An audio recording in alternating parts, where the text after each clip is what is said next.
Here is another exercise. I want you to implement this function. Function is landscape.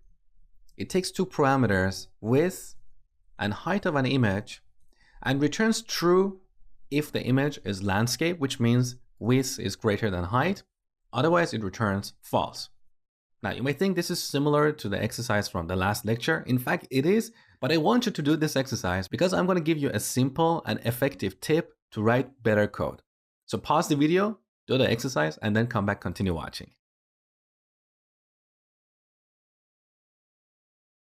All right, so similar to the last lecture, we can start with a simple if and else.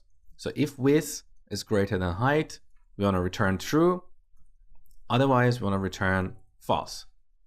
But I told you that in this case, we can use the conditional operator. So we add the condition.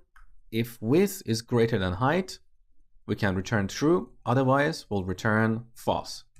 And here's our return statement, right? So here's the implementation of this function.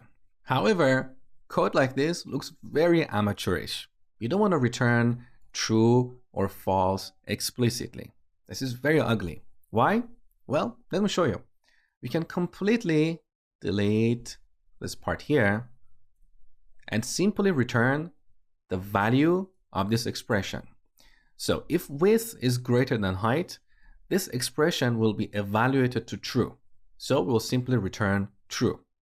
Otherwise, if width is less than height, this expression will evaluate to false, so we'll return false. So there is really no need to explicitly return true and false here. That's a poor way of writing code. So now we have this function. Let's test it. We can do a console.log. Simply call this function here is landscape.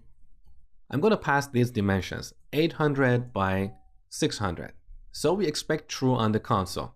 Save the changes. Here's true. Beautiful. Now let's change the width to, let's say, 300.